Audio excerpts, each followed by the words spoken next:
जब जीव को मनुष्य शरीर में जन्म लेना होता है तो प्रकृति में वर्षा के साथ आता है, प्रकृति में वर्षा के साथ आया, और फसल में मूली, गाजर, गेहूं, अन्न, इनमें वो जीव प्रवेश करता है और उसे माता पिता दोनों पाते हैं। तो सप्तम धातु वीर के रूप में परिणित होता है जीव। वो वीर कण के रूप में माता के उदर में जब प्रवेश करता है तो एक रात्रि में मां का और पिता का, दोनों का वो जो वीर मिलता है, उस रज और वीर के मिलने से एक कलल सा बनता है। 5 रात्रि व्यतीत होने के बाद एक बुदबुदा सा बनता है। 10 रात्रि व्यतीत होने के बाद एक बेर की सी आकृति होती है। फिर उसके बाद उसमें धीरे धीरे मांसपेशियां बढ़ने लगती हैं। 1 महीने में उसके सिर निकल आता है, 2 महीने में हाथ पांव अंगों का विभाग होता है, तीसरे महीने में नख, रोम, अस्थि, चर्म, स्त्री पुरुष के चिन्ह प्रकट हो जाते हैं, 4 महीने में मांसादि 7 धातुएं प्रकट हो जाती, 5वें महीने में चेतना जागृत हो जाती है। जैसे अपने चेतना, ऐसे 5वें महीने में गर्भस्थ शिशु की चेतना जागृत हो गई। जीव है पर चेतना 5 महीने बाद मां के गर्भ में जागृत। अब उसे भूख लगती है, प्यास लगती है, वहां की तापमयी जलन, पीड़ा, छोटे छोटे कीड़ों के द्वारा काटना, 6ठे मास में झिल्ली से लपटा हुआ मां की दाहिनी कोख में कीड़े की तरह तड़पता है। उस समय माता को कड़वे और खट्टे पानी की लालसा होती है, जिससे उसके अंगों में जाकर भयंकर जलन होती है। यह है भोग। वो कृमि कीड़े की तरह तड़पता है। मलमूत्र के गड्ढे में बीच में झिल्ली में बंधा हुआ वो जीवात्मा सुकुमार तो होता है, वहां के कीड़े उसे नोचते छोटे छोटे, वो तड़पता है। माता प्रसन्न होती कि जब बच्चा हिलता है, बोले है उसकी दुर्गति हो रही, वहां भयंकर कष्ट पा रहा है। ऐसा क्लेश होता है कि क्षण क्षण में बेहोश होता रहता है। माता के खाए हुए कड़वे, तीखे, गरम, नमकीन, रूखे, खट्टे, यही पदार्थ पाने की इच्छा होती है माता, क्योंकि उसको भोग भोगना है। उसके कोमल शरीर में भयानक पीड़ा होती है जब माता ऐसे पदार्थ खाती है। गर्भाशय की झिल्ली में लिपटा हुआ, आंतों और मलमूत्र से घिरा हुआ सिर, पेट की और पीठ और गर्दन एक कुंडलाकार, ऐसे कंकण जैसा, ऐसी आकृति गर्भस्थ शिशु की होती है। पिंजड़े में बंद पक्षी के समान पराधीन, ना तो वो हिलडुल सकता है ना बोल सकता है, बड़ा असमर्थ दुख को भोग रहा है, चेतना पूरी है। इसी समय भगवान द्रवित होकर उसे ज्ञान देते हैं, गर्भस्थ शिशु को, सबको। जे उसे ज्ञान होता है तो सैकड़ों जन्म के कुकर्म उसे याद आते हैं, सैकड़ों जन्म के। ओहो, ये मेरे कर्म का ही फल है, मैंने ऐसे कर्म किए इसलिए दुख भोग रहा हूं। बेचैन हो जाता है, कैसे निपट पाऊंगा, सैकड़ों जन्म के कर्म जमा है। अब महान अशांति उसके हृदय में, उस शरीर में भयंकर पीड़ा। कुंडलाकार शरीर है, हिल भी नहीं सकता है, बस कीड़े काटते, बड़ी तड़पन, बड़ी जलन, भूख प्यास की जलन। अब एक और भयानक जलन हुई, उसे स्मरण हो जाता है कई जन्मों के, सैकड़ों जन्मों के पाप कर्मों का। 7वां महीना आरंभ हुआ कि ज्ञान का उन्मेष हो गया। अब प्रसूति वायु उसे चला रही है, तड़पता है वो। सप्त धातु में स्थूल शरीर से बंधा हुआ वो जीव भयभीत होकर के पुकारता है, अगर कोई भगवान है तो एक बार मुझे यहां से निकाल दे। वो विनय करता है भगवान से, कोई अगर भगवान है जिसने मुझे इस बंधन में डाला है, एक बार निकाल दे, यहां से जाके केवल भजन करूंगा। जीव कहता, जंतुरुवाच तस्योपशन्नमवितुम जगदिच्छयात् नाना तनोर्भुवि चलच्चरणारविंदम सोहम ब्रजामि शरणम रकुतो भयम में येने दृशी गतिरदर्श सतोनुरूपा। हे प्रभु, मैं बड़ा अधम हूं। ये ज्ञान भगवान की तरफ से गर्भस्थ शिशु को होता है। देखो, स्वयं वो इतना कष्ट पा रहा है, फिर जब आप गर्भ हत्या करते हैं तो आपका पाप कितना बड़ा होगा, सोचो। सब माताओं से विनय है, संयम से रहो, सावधान रहो। ये हत्या ऐसी नहीं कि तुम्हारे दान पुण्य से क्षमा हो जाएगी। ये जो भ्रूण हत्या है, गर्भ हत्या है, बहुत बड़ा पाप है। आप लोग अज्ञान के कारण इसको ध्यान नहीं देते, इसे खिलवाड़ समझते हो। कितना ज्ञान है। बेटी ही मां है, बेटी ही बहन है, बेटी ही पत्नी बनती है, बेटी ही किसी के जीवन को धारण करने वाली बनती है। और आपने गर्भ में देख लिया बेटी है, तुम स्वयं मां होकर उसका साथ दे रहे हो, उसका नष्ट करने के लिए। हमारी तो बात ही समझ में नहीं आती, क्या बुद्धि भ्रष्ट हो गई। अगर पुरुष का इतना महत्व है तो बेटियां ना हो तो तुम्हारी कौन सी गति होगी, सोचो जरा। जीना मुश्किल हो जाएगा तुम्हारा। तुम पुरुष किस काम के रह जाओगे। तुम्हारा अर्धांग काट दिया जाए तो तुम कैसे होगे। ये स्त्री स्वरूप अर्धांग है।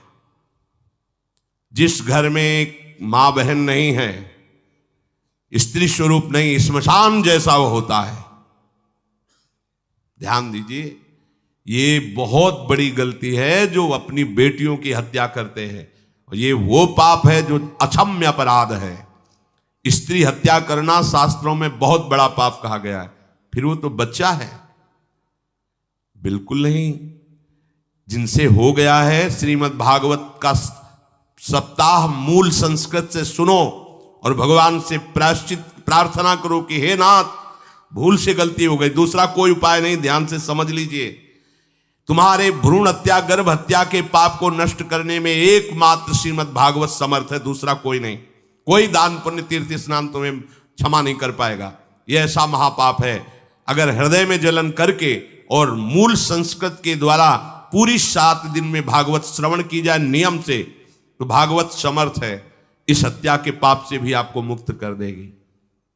जिनके ऐसे हत्या हो गई हो करवा लो, नहीं तो बुद्धि आगे भ्रष्ट करके तुम्हें हरि गुरु से विमुख कर देगा। ये पाप ऐसा नहीं कि तुम्हें 2-4 माला घुमाने से क्षमा हो जाएगा। ये महत अपराध है। सबकी समझ में नहीं आता, समझ जाओ, नहीं तो आप जहां भी हो वहीं से भ्रष्ट कर देगा। ये अपराध नष्ट नहीं होगा, श्रीमद् भागवत की कृपा से नष्ट हो जाएगा। यह हमें बहुत विश्वास है। श्रीमद् भागवत सप्ताह की यह है ही महामहिम। प्रेत योनि को प्राप्त धुंधकारी को सीधे भगवत पार्षद स्वरूप देकर परम पद में आरूढ़ कर दिया। केवल 7 दिन की मूल संस्कृत एक भी श्लोक नहीं छूटना चाहिए। अगर सप्ताहिकी का पारायण हो तो इस भ्रूण हत्या गर्भ हत्या से भी निवृत्ति मिल जाए। अब वो जीव भगवान को पुकारता है, मैं बड़ा नीच अधम हूं। आहा, भगवान आपने जो मुझे गति दिखाई है तो मेरे कर्म के अनुसार ही है, आपका इसमें कोई दोष नहीं। हम लोग जब कष्ट भोगते तो भगवान से कहते हैं हमने तुम्हारा क्या बिगाड़ा। भगवान ने नहीं बिगाड़ा, तू खुद देख क्या बिगाड़ लिया अपना। करो पापाचरण। अब देखो, हमने तो जीवन में कोई पाप नहीं किया और कितने गर्भ हत्या की है, कितनी खिलवाड़ समझे हो। ये बिल्कुल भयावह चीज है। आप लोगों को नहीं, हम बार बार इसीलिए कह रहे कि भयावह वस्तु है, तुम्हें बहुत ऊंचाई से घसीट के भ्रष्ट कर देगी। बहुत होश में हो, भूल के कभी ऐसा न करना जहां तक हमारी आवाज पहुंचे, जहां तक सुनाई दे। गर्भ हत्या मत करना, संयम से रहो। इस तरह का व्यवहार मत करो कि तुम्हारा मनुष्य जन्म ही व्यर्थ चला जाए। इसमें तीनों को बराबर दंड मिलेगा, गर्भ हत्या कराने वाला, गर्भ हत्या की प्रेरणा देने वाला और गर्भ हत्या में सहयोग देने वाला। जो औषधि डॉक्टर या जो भी, तीनों को दुर्गति होगी। माता पिता प्रेरक और कर्ता। ऐसा नहीं कि आप डॉक्टर हो तो आपको गर्भ हत्या करने का अधिकार नहीं। आप डॉक्टर हो दूसरे के शरीर को स्वस्थ करके निरोग करने के लिए, हत्या करने के लिए नहीं। कोई भी हमारा संविधान ऐसा आदेश नहीं करता कि आप गर्भ हत्या कर दो, ना भागवतिक और ना भारतीय संविधान। ऐसा संविधान आदेश नहीं करता। अब वो जीव कह रहा है कि प्रभु मेरे योग्य ही है आपने जो मुझे दंड दिया है। मैंने सुना है कि आपकी शरण में जो आता है आप उसकी रक्षा कर लेते हैं। आपकी जो शरण में हो जाता है वो इस भूमि पर, भारत भूमि पर, विश्व पर निर्भय विचरण करता है, कोई उसे भय नहीं प्रदान कर सकता। प्रभु मैं इस माता के उदर में माया का रहस्य न जानने के कारण ऐसे कर्म किए कि मैं आ गया हूं, बहुत दुख पा रहा हूं। हे निर्विकार अखंड बोध स्वरूप परमात्मा, मैं बार बार नमस्कार करता हूं।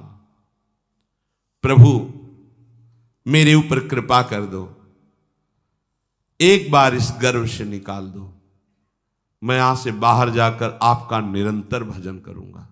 ये वादा करके आए हम प्रभु से सब। प्रभु ने करुणा करके हमें चांस दिया है मनुष्य शरीर। प्रभु मैं बहुत जन्मों से इस समय स्मृति आ रही, देख रहा हूं कर्मों में भटकता रहा आपसे विमुख होकर के। ये जो मुझे अभी ज्ञान हो रहा है केवल आपकी कृपा से तत्कालिक है, तत्कालिक। एक तत्कालिक वैराग्य होता है, जैसे कथा सुनियो मन में आया कि अब तो भजन ही करना है। ये तत्कालिक है, स्थायी नहीं है। इसे स्थायी बनाओ। प्रभु आप अंतर्यामी हो, आप सब कुछ जान रहे हो। तीनों तापों की शांति के लिए भक्तजन आपका भजन करते हैं। मैं देहधारी होकर जीव माता के उदर में मलमूत्र से रुधिर की झिल्ली में फंसा हुआ माता की जठराग्नि के ताप से जल रहा हूं। प्रभु एक एक क्षण में यहां विकल होकर केवल इंतजार कर रहा हूं कि किस समय मुझे यहां से निकाला जाएगा। दीन बंधु यहां से कब मैं निकलूंगा। स्वामिन आप बड़े दयालु हो। आप जैसे उदार प्रभु ने मुझ गर्भस्थ शिशु को ये ज्ञान दिया। हे दीन बंधु आप अपनी कृपा से प्रसन्न हो जाइए। प्रभु एक बार निकाल दीजिए। मैं ऐसा भजन करूंगा कि दोबारा संसार के दुख में नहीं आऊंगा। कपिल भगवान कहते हैं, हे माता, वो गर्भस्थ बालक शिशु भगवान से प्रार्थना करता है, भगवान का आदेश होता है, तत्काल प्रसव वायु धक्का मारती है। जे ही प्रसव वायु धक्का मारती तो उसको ऐसा भयंकर कष्ट होता है, जैसा पीछे लिखा है कि जैसे जिंदा किसी की चमड़ी उतारी जाए, ऐसा मां के गर्भ से निकलते समय उसे कष्ट होता है। वो अत्यंत कष्ट से व्याकुल होता है। उसी समय उसका वो ज्ञान नष्ट हो जाता है जो भगवान ने दिया था। उस समय उसकी श्वास की गति रुक जाती, जैसे किसी का गला दबा दिया जाए तो कैसा लगेगा। ऐसे ही पूरी की पूरी भागवती की स्मृति नष्ट हो गई। होश आया तब देखा कि वो बाहर पड़ा हुआ है, माता के उस मलमूत्र में सना हुआ बिष्ठे की कीड़े की तरह। गर्भवास में जो दिव्य ज्ञान प्रकट हुआ था भगवान की कृपा से वो सब नष्ट हो गया। भूमि परत भा ढाबर पानी, तिम जीवे माया लपटानी। चेतन आई तो रोने लगा। वो ज्ञान कहां गया, वो ज्ञानदाता कहां गया। वो कहता कहां कहां। बोले थाली बजाओ, बच्चा हुआ है। और वो तो रो रहा है कि कहां, वो ज्ञान कहां गया जिसके बल से मैं कह रहा था कि बाहर निकाल दो, मैं आपका भजन करूंगा। सब खत्म ज्ञान। जो लोग उसका अभिप्राय नहीं समझते वो उत्सव मनाते हैं। बालक हुआ है, वो रो रहा है, वो कहां गया ज्ञान, कहां कहां कहां। छोटा बालक यही रोक कहता कहां। अभी जो ज्ञान उत्पन्न हुआ था, जो अभी भगवान का बोध हुआ था, वो कहां गया, कहां गया। घर परिवार के लोग उसका पालन पोषण करते रहते हैं, उसमें कोई निषेध करने की शक्ति नहीं हो रही। मच्छर काट रहा है, दुख हो रहा है, हटा नहीं सकता बालक। उस जीव को शिशु अवस्था में जब कपड़ों पे लिपेट कर ऐसे लिटाया जाता है तो इतना कोमल त्वचा होती कि कपड़े भी उसको, जैसे खुजलाहट है, पीड़ा है या जलन है, बिल्कुल कोमल त्वचा होती, कुछ नहीं कर सकता हो, बस रो सकता है। ना खुजलाने की, ना करवट बदलने की, ना उठने की कोई सामर्थ्य नहीं। बड़ा कष्ट पाता है बाल्यावस्था में, क्योंकि त्वचा बड़ी कोमल होती, दास मच्छर आदि जीव उसको काटते हैं। गर्भावस्था का कोई ज्ञान नहीं रहा, सिर्फ रोना ही रोना रह रहा। इस प्रकार उसकी बाल्यावस्था कटी, कौमार अवस्था आई, पौगंड अवस्था, इनमें वो खिलवाड़ में फंस गया। जैसे जैसे बड़ा होता जाता, चेतना, गुनगुना, ये कार, ये प्लास्टिक के ऐसे उनमें मगन है। देखो ना छोटे बच्चों को, अज्ञानवश इसकी ये अवस्था कट गई। बड़े भाग्यशाली ऐसे भी बच्चे हैं जो तुतला के बोलते, उनकी मैया कहती राधा बोलो, राधा। देखो ये सौभाग्य, प्रणाम है उन माताओं को जो अपने बच्चों को भगवान नाम बुलाती हैं कि आप बोलो, श्री हरिवंश बोलो, राधे राधे बोलो। धीरे धीरे उसकी युवावस्था पहुंची। इस समय उसके अंदर एक भूत सवार होता है, जवानी का भूत है, ये सबके सवार होता है। अगर मंत्र चल रहा है तो भूत नहीं चढ़ेगा, नाम चल रहा है तो भूत नहीं चढ़ेगा, नहीं तो भूत चढ़ जाता है। ये कुछ भी करवा सकता है भूत, भूत ही तो है ना।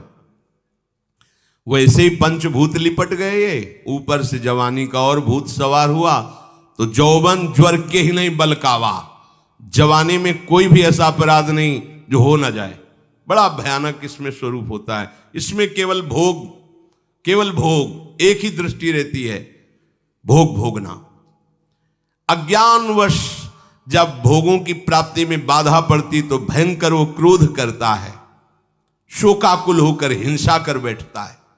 जैसी घटनाएं सुनने को मिलती हैं, राक्षसी घटनाएं, ये भूत है जवानी का। जहां कामना में बाधा पहुंची, क्रोध, क्रोध में वो समझ नहीं पाता कि मेरे जैसा ही प्रिय शरीर उसका है जो मैं वर्ताव कर रहा हूं। सदेहेन मानेन वर्धमानेन मन्युना करोति विग्रहम कामी कामेष्वंताय चात्मनः।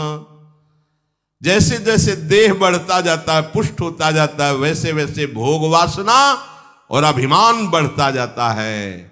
वो काम परवश होकर अपना नाश करना शुरू कर देता है। यौवन,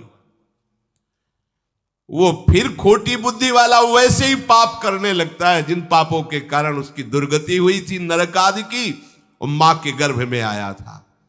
देहाभिमान वश निरंतर मैं करूंगा, मैंने भोगा, मैं वो भोगूंगा। उसे ये ज्ञान नहीं रहता कि मैं वादा करके आया हूं कि भजन करूंगा और इस संसार से मुक्त हो जाऊंगा, भूल गया। इसी शरीर से उसको फिर भयंकर कष्ट भोगने पड़ेंगे। इसी का नाम संसार चक्र है। अगर कहीं उसे सत्संग मिल जाए, सन्मार्ग में चल दे, तो माया भेजती है दो प्रकार के लोग उनको भ्रष्ट करने के लिए। एक जिह्वा रसेंद्री को और एक उपस्थेंद्री जनेंद्री के भोगों का समागम भेजती है। फिर ही भोगो, ध्यान रखना, शास्त्र है, सत्य एक एक अक्षर है। जब किसी को सत्संग मिल जाता है तो सत्संग का प्रभाव होता है भगवत मार्ग में रुचि पैदा करना, प्रभु अच्छे लगना, प्रभु का नाम जप करना, सत्य मार्ग में चलना। जब तुम सतमार्ग में चलोगे तो दो प्रकार के लोग भेजे जाएंगे। बढ़िया हलवा, बढ़िया खीर, रबड़ी, लो प्रभु, पाओ, आरोगो, रसेंद्री और फिर जनेंद्री। फ्री, कोई परेशानी नहीं, भोगिए आप। फिर वो ऐसे विषयी पुरुषों का संग करके वैसे ही पहले की तरह फिर पाप करने लगता है। बहुत होश में, बहुत होश में। इनको ऐसे लोगों का संग कराया जाता है जिससे सत्य, शौच, पवित्रता, दया, संयम, लज्जा, क्षमा, यश, मन इंद्री का संयम, ये सब सद्गुण नष्ट हो जाएं, ऐसे लोगों का संग कराया जाता है। ऐसे लोग बहुत हैं, वो आपको पैसा खर्चा करके वो आपको भोग दिलाएंगे, भोगो भैया, आप इनके लिए नहीं भगवत मार्ग में आए हो, आप प्रभु की प्राप्ति के लिए आए हो। बचो, सावधान हो। ये देखो शास्त्र कह रहा है, रसेंद्री और जनेंद्री दो की सुविधा देने वाले लोग मिल जाएंगे। अत्यंत सोचनीय, मूढ़, देहात्मदर्शी ऐसे असत पुरुषों का संग करके भ्रष्ट हो जाता है। अच्छा, वो आग लगा दिए, वो चल दिए, फिर नहीं देंगे। कुछ लोग ऐसे होते हैं, ये 10 दिन अपने पैसे से आपको नशा करवाएंगे, फिर इसके बाद तुम्हें उनके पैरों में गिरना पड़ेगा, फिर मांगने से भी नहीं देंगे, पहले फ्री देंगे। आदत बिगड़ गई। ऐसे लोग मिलेंगे, मुस्कुराएंगे, हंसेंगे, आपको गले लगाएंगे, आपको लगेगा जीवन का सार मिल गया, फिर इसके बाद जूते चलाएंगे, गली में नहीं देखने देंगे। अब तुम्हारी वृत्ति बिगड़ गई, तुम उधर ही ताको, होश में, होश में। इस जीव को किसी और के संग से ऐसा बंधन, ऐसा मोह नहीं होता जैसा कामिनियों के संग से होता है। भगवान कपिल देव जी कह रहे हैं, न तथास्य भवेन्मोहो बंधश्चान्य प्रसंगतः योषित संज्ञाद यथा पुरुषो यथा तत्संग संगता। कामी पुरुषों का, कामिनियों का संग जैसा परमार्थ भ्रष्ट करता है, वैसा और किसी से नहीं हो सकता। इसलिए तुम इतना अपने को मत साधक समझ लो कि हमारा कौन बिगाड़ सकता है। उदाहरण में दे रहे हैं, प्रजापति स्वाम दुहितरम दृष्ट्वा तद्रूप धर्षितः रोहित भूताम शोनवधा वदृक्ष रूपी हतत्रपहा। स्वयं प्रजापति भगवान ब्रह्मा जी ने अपनी पुत्री को जब देखा, प्रसंग आता है, सरस्वती जी, बहुत सुंदर सरस्वती जी है, तो अपने को संभाल न सके।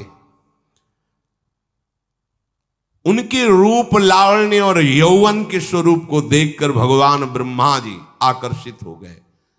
इसलिए दूसरों की तो बात ही क्या है, हम सब ब्रह्मा के ही बनाए हुए हैं, वो आकर्षित हो गए।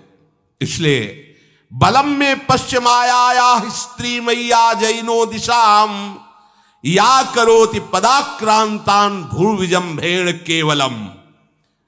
हे माता, मेरी माया का बल देखो, जो अपने पैरों से विश्व को कुचल सकते हैं, ऐसे दिग्विजयों को अपने पैरों के नीचे कुचल दे, वो मेरी माया है। देखो, बलम में पश्चिमाया स्त्री मैया जैनो दिशाम, जो 10 दिशाओं पर विजय प्राप्त कर सकते, उनको भी घुटने टिकवा दे, ये मेरी माया है। संगम न कुर्यात् प्रमदा सुजातु योगस्य पारम परमारुरुक्षु मत्सेवया प्रतिलब्धात्म लाभो वदंति या निरय द्वारमस्य। श्री भगवान कह रहे हैं, अहो मेरी इस माया का बल देखो। इसलिए जो मेरे को प्राप्त करना चाहता है, योगारूढ़ होना चाहता है, भजन में आगे उन्नति चाहता है, उसे चाहिए जो तुम्हें भ्रष्ट करने के लिए इशारे करे, चाहे स्त्री हो चाहे पुरुष, तजिए ताहि कोटि बैरिशम यद्यप परम सने। वो मित्र नहीं, वो माया के द्वारा भेजा हुआ दूत है। चाहे कोई भी हो, होश में तुम समझते हो कि बाजी जीत गए, भाग्य खुल गए, तरस रहे थे भोगों के लिए, मिल गए भोग। अरे नारकी गतियों से बचने के लिए तुम्हें अवसर मिला था, फिर नरक जा रहे हो। तुम समझते हो कि इसको भोग ले तो सुखी हो जाए, उसको जो भोग रहा है वो समझता है उसको भोग ले तो सुखी हो, उसको वो पूरी सृष्टि इसी भ्रम में फंसी हुई है। होश में हो जाओ। जो परम पद चाहता है, भजन करना चाहता है, ठीक से मार्ग में चलना चाहता है, उसे शब्द भगवान के याद कर लेने चाहिए। चाहे वो स्त्री हो चाहे पुरुष, जो तुम्हें गंदी बातें सिखाए, गंदी बातें दिखाए, गंदी बातें करने के लिए प्रोत्साहन दे, जाके संग कुमति मति उपजय करत भजन में भंग तजोरे मन हरि विमुखन को संग। गृहस्थ हो तो धर्म के अनुसार अपनी पत्नी मात्र में सीमित रहो। ये उद्दंडता तुम्हारा नाश कर देगी। ये जो आज नई रीतियां चल रही हैं, ये भगवान ब्रह्मा जी ने अपने पुत्रों को बुलाया। चारों युग ये पुत्र हैं भगवान ब्रह्मा के, सतयुग, त्रेता, द्वापर, कलयुग। सतयुग से कहा भाई हमने रचा है नरक, तुम्हारा स्वभाव सत्य में स्थित होना है, इसलिए हमारी आज्ञा का पालन करो कि नरक खाली भी नहीं रहना चाहिए। तो उनका पिताश्री, जब हमारा स्वभाव आपने ही रचा है तो मेरे राज्य में कोई नरक जाए, भूल चूक से किसी को नरक नहीं जाने देंगे। त्रेता से कहा तो उन्होंने कहा कोशिश करेंगे अपने बड़े भाई का अनुगमन करने की। द्वापर से कहा तो उन्होंने कहा कोशिश करेंगे आपकी आज्ञा का पालन करने की। समझना। लेकिन जब कलयुग आया तो मुस्कुरा के बोला, पिताश्री जैसे बड़े भैया ने कहा मेरे राज्य में कोई नरक मेरी जानकारी में नहीं जा पाएगा, ऐसे ही मेरे राज्य में कोई स्वर्ग या परम पद मेरी जानकारी में नहीं जा पाएगा। मैं सीधे हाउसफुल करूंगा नरक। देख लो ना, शराब पीना, व्यभिचार करना, जुआ खेलना, चोरी करना, हिंसा करना, इसके प्रधान स्थान है। ब्रह्मा जी से कहा आप चिंता मत करो, जैसे बड़े भैया कहते हैं कि हमारे राज्य में कोई नरक नहीं जाएगा, ऐसे हम आपको वचन देते हैं। अगर हमारी दृष्टि पड़ी तो न स्वर्ग जाने देंगे न परम पद में जाने देंगे। तभी महाप्रभु कहते पाए जान जगत में सब जन कपटी कुटिल कलयुगी टंचू। कलयुग ने सबको देख रखा है, सबको अधीन कर रखा है। अगर बच सकते हो तो एक हरिनाम है, राधा नाम है, जो कलयुग का प्रभाव नहीं पड़ने देगा। इसलिए होश में, चाहे वो पुरुष हो या स्त्री हो, रिश्तेदार हो, नातेदार हो, कोई हो, जिसके संग से भोग वासना बढ़े, भगवत विमुक्ता हो, दूरी बना लो, तत्काल दूरी बना लो। वो मित्र नहीं, वो भारी दुश्मन है, जो तुम्हें फिर वही दुर्गति में ले जाएगा जो गर्भ में वादा किया वो नहीं कर पाओगे। भगवान कह रहे मैं इसलिए मना कर रहा हूं कि ये खुला हुआ नरक का द्वार है। वदंती या निरय द्वारमस्य, निरय माने नरक का द्वार, अस्य माने ये भोग विलासिता खुला हुआ नरक का द्वार है।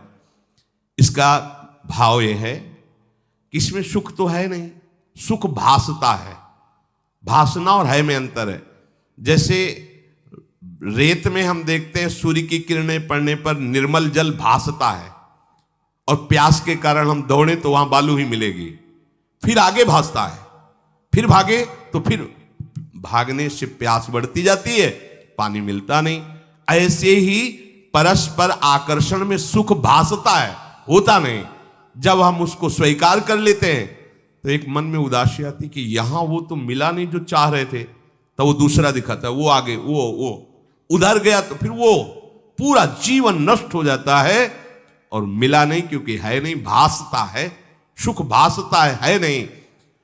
प्रभु में सुख भासता नहीं, प्रभु में सुख है, भासता नहीं है। इसलिए जो भासता में लगे वो प्रभु में नहीं लग पाते, क्योंकि यहां भासता नहीं है, वहां भास रहा है, और है नहीं। यहां है, भास नहीं रहा है तो है का परिचय नहीं है, इसलिए वो यहां लग। और जो लग गया तो नाच नाच के मीरा जी कहती पायो जी पायो मैंने राम रतन धन पायो। पति है। प्रथम रात्रि में मीरा जी ने राणा साहब से कहा कि आप हमारी बात शायद समझ सकते हो, आप हमें स्पर्श मत करना। मैंने सुहाग गिरधर के नाम का भरा है, मैं तुम्हारी पत्नी नहीं हूं। लोक व्यवहार के कारण तुम पति रूप में आए हो, तो मैं चाहती हूं कि तुम मेरा सहयोग करो। मैं एक पतिव्रता हूं गिरधर की। मेरे तो गिरधर गोपाल बैठे थे एक ही सैया में, उतर के चरणों में बैठ गए। मीरा जी के चरण पकड़े के अहो भाग्य, मुझे ऐसे सौभाग्य मिला कि आपका पति होने का।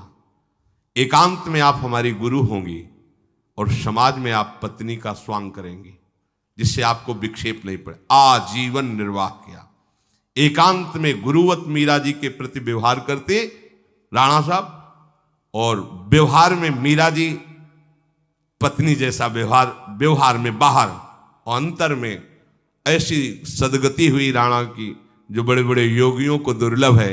वो मीरा जी जीवन में कभी भी किसी भोग को स्वीकार नहीं किया। गिरधर के रंग राची, सब भोग चरणों में लुट रहे थे। सोचिए, राज परिवार में ब्याही गई, क्या था, किसी भी सुख की आकांक्षा नहीं। यह है रंग श्री हरि का, है नहीं ना उनमें सुख। जो है सुख वो मिल गया तो फिर भासने की तरफ क्यों बढ़ेगा। इसलिए ये जो मेरी माया है, ये मित्र बनकर पहले सेवा के बहाने से धीरे धीरे पास आती है। आती है का शब्द माया के लिए है, वो किसी भी रूप में होगी। माया का कोई रूप नहीं आज तक वर्णन किया गया, कोई भी रूप हो, वस्तु, व्यक्ति, स्थान, घटना, कुछ भी। उपासक जब समझ नहीं पाता तो वही उसके नाश का कारण बन जाती है। बहुत सावधान, हमें नहीं पता किस रूप में आएगी। जिनको पता है हम उनको अपने पास रखें। वो है नाम, राधा राधा, फौरन पता चल जाएगा आपको पक्का। ये ठीक नहीं, नहीं बहुत श्रद्धा, नहीं बिल्कुल हटो, बिल्कुल हटो, अंदर से बिल्कुल हटो। नहीं तो कोई समझाने वाला थोड़ी था बचपन से हमें कि भाई पास कोई हो, यही नाम। जहां कहीं कोई प्रियता, कहीं आश्रमों में कहीं कुछ समझ में, हटो हटो हटो, ये नाम हटाते हटाते हटाते जहां लगाना चाहिए वहां लगा दिया। नाम अगर है अंगरक्षक तो तुम्हें माया से बचाता रहेगा, क्योंकि जिनकी माया है उन्हीं का नाम है। वो खूब अच्छे से जानता है, माया को पहचानता है। नाम आप नहीं पहचानोगे पक्का, क्योंकि वो बाहर से ही नहीं आती, वो अंदर से भी आती है। ये सब माया के ही पार्षद है, मन बुद्धि चित्त अहंकार सब माया में है। नाम चलेगा तो अंदर और बाहर दोनों जगह सुरक्षित रखेगा। पकड़ लीजिए, वो तिनके में ढके हुए कुएं के समान होती है। पता नहीं चलता कि कितना गहरा कुआं है, ऊपर से तिनके से ऐसा लगता भूमि, जेब पैर रखा गिर गए कूप में, अब निकल नहीं सकते। जब मेरी माया में आसक्त हो जाता है तो अंत समय फिर उसी माया का स्मरण आता है। वही सब मैं और मोर तोड़ते हैं। अब वो फिर उसी चिंता से फिर वही फंस गया, फिर वही दुर्गति प्रारंभ। तो हे माता, जो हरि से विमुख हैं उनका ये चक्र चलता रहता है। पुनरपि जननम पुनरपि मरणम पुनरपि जननी जठरे शयनम। इसलिए मुमुक्षु उपासक को चाहिए कि ना कोई भय स्वीकार करो, डरो मत माया से। देखो भगवान के वचन, ना किसी के सामने दीन हो। भक्ति की दैन्यता अलग है, विषयों की दीनता नहीं। ये साधु में कभी नहीं हमने देखा, किसी भी साधु में ये नहीं। साधु है ये नहीं होगा जब मर जाए पक्का, और साधुता नहीं है तो फिर इतना ही है, फिर और रही क्या गया है। फिर साधुता में ये तो नहीं होता पक्का। हम कहते हैं बहुत हजारों संतों से मिले, ये नहीं होता। अरे रिद्धियां सिद्धियां मारी घूमती पीछे, वो हाथ फैलाएंगे। हाँ, आचार्य आदेश के कारण रोटी मांगते हुए बड़े बड़े सिद्धों को देखा गया है। टुकड़े रोटी के मांगने, आचार्यों का आदेश है। भिक्षा औषधम अन्नम, भिक्षा रूपी अन्न रूपी औषधि से उदर पोषण करे, ऐसा आचार्य। चाहे वो भगवान शंकराचार्य हो, चाहे आप प्रेम के उपासक हो। भूख लगेगो मांग खाऊंगो, गिनो न सांझ सवेरो, ब्रजवार छिन के जूठ टूक और घर घर छाछ महेरो, ऐसो कब करी हो। बस साधु 30 मिनट के लिए केवल भिक्षुक बनता है और 23.5 घंटा के लिए बादशाह रहता है। मिले तो ना मिले तो बस भिक्षा बादशाह। जाय न चाहे कबों कछ तुम सन सहज सने, बसो निरंतर तासुर सुर और निजगे। साक्षात भगवान हृदय में खेलते रहते हैं। दीनता नहीं होनी चाहिए। ये भागवतिक दैन्यता अलग है, ये दलिद्रता रूपी दीनता नहीं होनी चाहिए कि ठंडी लग रही कपड़ा दे दो, देखो हमें तीर्थ यात्रा करनी पैसा दे दो, हमें यज्ञ कर। कौन सी यज्ञ करनी तुम्हें? कौन सी यज्ञ? श्वासों को बोलो राधा राधा राधा, एक एक श्वास की आहुति, इससे बड़ी कोई यज्ञ होगी? पूरा जीवन समर्पित, इससे बड़ा कोई तीर्थ होगा? अरे जहां चरण रख दे वहां तीर्थ प्रकट हो जाए, ऐसी भक्ति की महिमा होती। तीर्थ ही कुर्वन्ति तीर्थानि। ये दीनता नहीं होती साधुओं में, पाखंड में होती। दीनता साधुता में नहीं होती। इस विषय की ये दे दो बाबूजी, अरे धिक्कार है, धिक्कार है। कहा वह मोर दासा करे तुच्छ नरन के आशा, तो कहो कहां रहा विश्वासा। जिसने बिना किसी सहयोग के 1 सेकंड में अनंत ब्रह्मांडों को रच दिया, वो हमारे स्वामी है। इसके बाद तुम ऐसे मांगते घूमो, कहां दासता रही?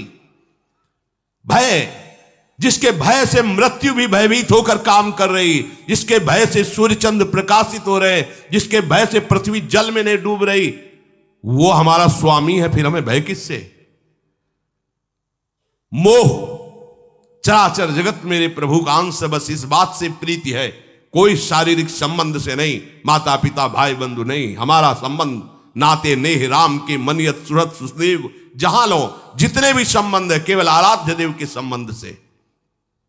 बस निसंग भाव से वो फिर भगवत प्राप्त हो जाता है।